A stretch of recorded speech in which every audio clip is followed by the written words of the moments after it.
इस वैदिक गणित की कार्यशाला में आप लोगों का हार्दिक स्वागत व अभिनंदन।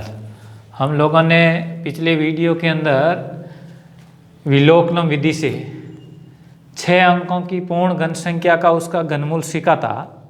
अब हम इसके अंदर संशोधित विलोकनम विधि, इसमें है वो 3 अंकों का घनमूल। 3 अंकों के घनमूल का मतलब है कि 9 अंकों की पूर्ण घन संख्या का घनमूल हम मुख्य कैसे ज्ञात करते हैं, इसके बारे में सीखेंगे। एक बार तो मैं पूरा लिख करके बता रहा हूँ और बाद में हम लोगों की प्रैक्टिस हो जाएगी तो हम बहुत ही कम समय में 9 अंकों की पूर्ण घन संख्या का घनमूल भी ज्ञात कर सकते हैं।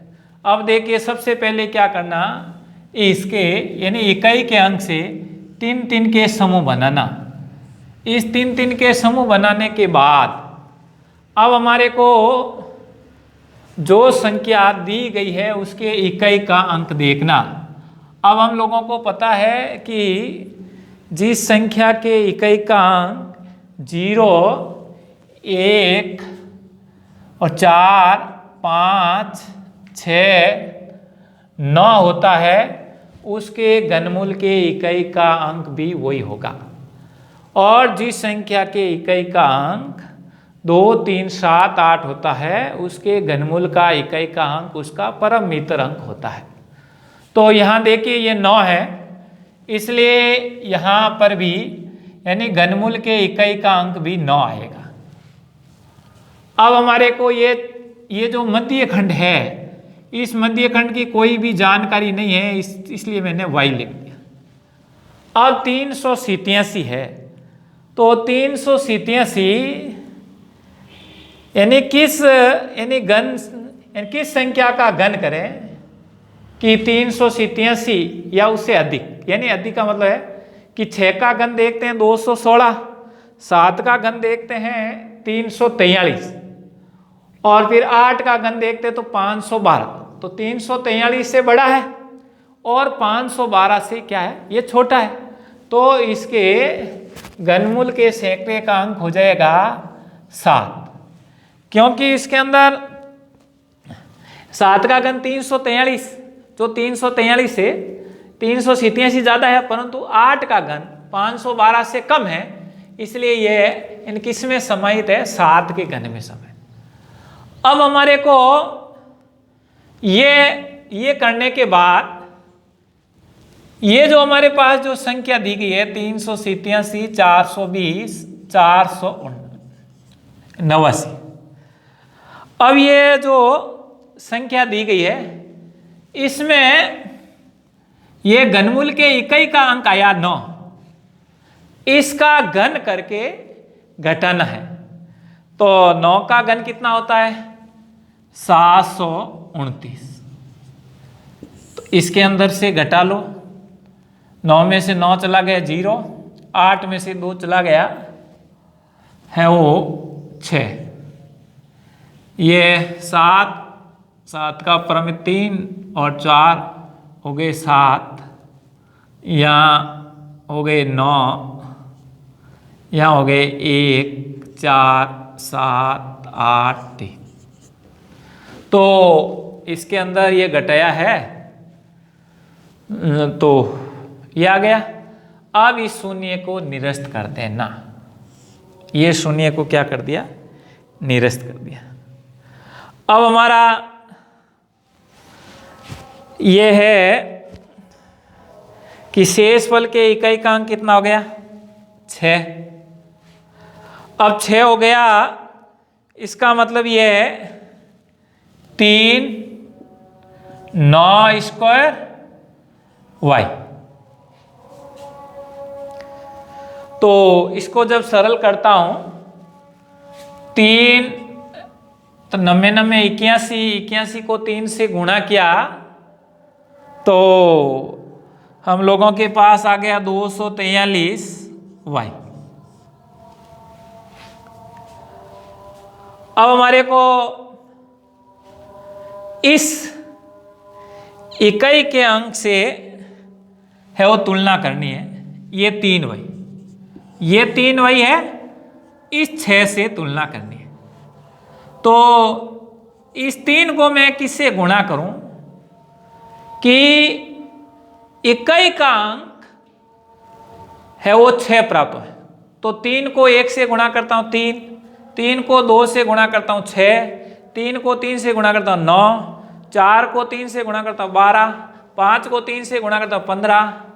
तो इस प्रकार देखेंगे तो 3 को 2 से गुणा करता हूं तो इसके इकाई का अंक 6 आता है, क्योंकि यहाँ तो संख्या एक ही है, बाकी 2-3 संख्याएं प्राप्त हो जाती है। तो फिर उसके अंदर देखते हैं। तो इकाई का अंक हमको वो कितना प्राप्त हो गया है, 2 प्राप्त हो गया। तो हमारा y बराबर 2 हो गया। तो इसका घनमूल है, घनमूल 7, 2, 9, तो 729। तो हम इतने कम समय में इसका घनमूल हम लोगों ने प्राप्त कर लिया। यदि हम अभाज्य गुणनखंड विधि से करते तो बहुत ज़्यादा समय लगता, और नहीं तो हम लोग 1-2 मिनट के अंदर इसको है वो हल कर सकते हैं और घनमूल ज्ञात कर सकते हैं। अब देखिए मैंने दूसरी संख्या ली है। अब इसके अंदर है वो यानी फटाफट करेंगे तो इसके 3-3 के समूह बनाना, 1, 2 और 3। अब 3-3 के यदि समूह बनाता हूँ तो इकाई का अंक 7 है, इसलिए घनमूल के इकाई का अंक मैंने कितना बताया था 3। इस मध्य खंड में है वो हमें ज्ञात नहीं है तो y लिख दिया, x लिख दो, कुछ भी लिख दो। अब 22 है तो 22 देखते हैं कि 2 का घन या 2 का घन 8 होता है और 3 का घन 27 होता है। तो कितना आ जाएगा, क्योंकि 27 22 से ज़्यादा है इसलिए 2 आ गए। अब क्या करते थे, इसका जो घनमूल के इकाई का अंक है उसका घन करके घटाते थे। तो 3 का घन कितना होता है 27, तो 27 इसमें से माइनस कर दें तो 0, 6, 1, 5, 6, 6, 22। अब इस शून्य को निरस्त करना। अब निरस्त कर दिया। अब निरस्त करने के बाद था कि हमें यहाँ घात 3 घटाई थी, अब हमें घात 2 घटाना। मान लो a का, तो 3 इंटू a स्क्वायर यानी 3 का स्क्वायर, इस 3 का स्क्वायर ये आया और ये y, तो 9 ये 27y। अब हमने देखा था ये 27y से इसमें इकाई का अंक देख लिया 7, ये y। अब देखो y का मान वो आएगा जो 7 को यानी गुणा करेंगे अंक से 0, 1, 2, 3, 4, 5, 6, 7, 8 और 9। अब y का अंक वो होगा जो इन गुणा करने पर यानी इकाई का अंक क्या आ जाए 6। तो यहाँ हमारी सुविधा की दृष्टि से 7 का पहाड़ भी बोल सकते हैं, और पहाड़े बोलने के बाद हमें पता चल जाएगा कि 6 यानी कौन सी संख्या में आता है। तो हम देखते हैं कि 7 8 56 होते हैं, तो 56y, तो यहाँ 6 आ रहा है और ये भी 6 आ रहा है, तो ये 6 और ये 6 है, यानी इसका मतलब क्या हो गया कि घनमूल का दाई का अंक क्या हो गया हमारे पास 3, 8, 2, तो हमारा घनमूल है वो 283 हो गए। तो इस प्रकार से हम बहुत ही कम समय के अंदर संशोधित विलोकन विधि से घनमूल है वो ज्ञात कर सकते हैं। एक सवाल और देख लीजिए, फिर आप लोग अभ्यास करेंगे। 3-3 के समूह इकाई के अंक से बनाना, 1, 2 और 1। इन कहने जितने समूह बनेंगे उतने ही घनमूल के अंक होते हैं। तो देखिए यहाँ 8 है, तो 8 में वो घनमूल, तो घनमूल के इकाई का अंक 2 आ गया। यहाँ बीच वाला जो दाई का घनमूल का अंक है वो ज्ञात करना है। 1 है तो 1 का घन 1 होता, 2 का घन 8 ज़्यादा हो जाता है तो 1 हो गया। अब हमारे को वही प्रक्रिया ध्यान रखनी है कि घनमूल के इकाई का अंक घन करके इसमें से घटा देते। तो 2 का घन कितना हो गया 8 हो गया। अब इसमें से घटा दिया 0, 0, 2, 1, 6, 0, 1। इस शून्य को इकाई का अंक जो घटाने के बाद इकाई का अंक है उसको निरस्त कर दिया। अब हमारे पास है वो शून्य प्राप्त हो गया। अब हमने देखा है 3 ये 2 का घन यहाँ घटाया है तो 2 का स्क्वायर y, तो 2 का स्क्वायर 4, 4 3 12 y। अब देखिए, अब ये जो 2 है, इस 2 का हम इन 2 के पार्ट अभी बोल सकते हैं, तो हमारे को 0 आना चाहिए। तो देखो 2 को 0 से गुणा करता हूँ, 2 को 0 से गुणा करता हूँ तो इकाई का अंक 0 आ जाता है, या 2 को 5 से गुणा करता हूँ 10 और इसके इकाई का अंक 0 आ जाता है। तो इस हमें y के 2 मान प्राप्त हो गए। तो एक y का मान है वो हम लोगों को 0 है और एक 5 है, तो हमारे घनमूल है क्या तो 102 हो सकता है या है वो 152 हो सकता है। ऐसी स्थिति जब पैदा हो जाती है तब हमारे को क्या करना है, यहाँ है वो बीजांक निकालना है। बीजांक हमने नवांक विधि से सीखा भी होगा, नहीं सीखा तो सीख लो। तो सबसे पहले इस संख्या का बीजांक निकालते हैं नवांक विधि से। तो देखो बीजांक निकालने का तरीका है, सब संख्या को जोड़ो, 8 और 2 10, 10 और 1 11, 11 और 6 यानी 11 और 6 17 और 17 1 18, ये 18 हो गए। अब वापस जोड़ लो इसको, 8 और 1 कितना हो गया 9, और यदि 9 आ गया तो इसका बीजांक क्या हो गया हमारा 0 हो गया, बीजांक बराबर 0। अब देखिए इसका बीजांक निकालने के बाद 102 का बीजांक निकाल लो। 102 का बीजांक 2 और 1 कितने हो गए 3, क्योंकि 9 योग यदि 9 प्राप्त हो जाता तो उसका बीजांक 0 हो जाता है, और 9 से छोटा है और उसके योग में आ रहा है मान लो 2 3 4 5 6 7 8, तो वही है। तो यहाँ इसका बीजांक कितना हो गया 2 1 3।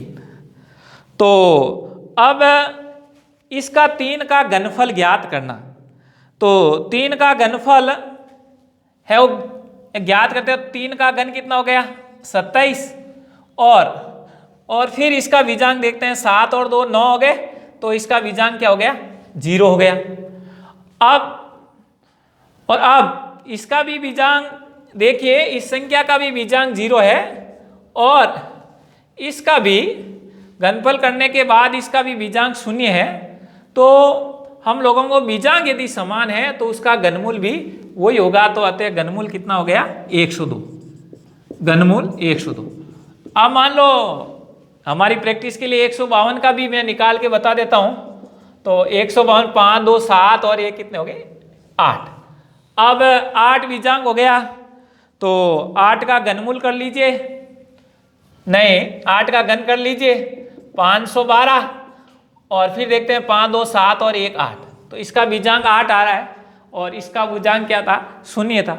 ये तो पहले वाले में आ गए हमारा सहयोग से, यदि नहीं आता दूसरे वाले देख करके हम बीजांक से है वो एक घनमूल का है वो पता लगा सकते हैं। यदि हमारी ऐसी 2 आ जाए 3 आ जाए, ऐसी परिस्थितियां में हम नवांक विधि से बीजांक निकाल के भी हम पता लगाते हैं। तो इस प्रकार से हम लोग 9 अंकों तक संशोधित विलोपन विधि से हम लोग घनमूल ज्ञात कर सकते हैं बहुत ही कम समय में।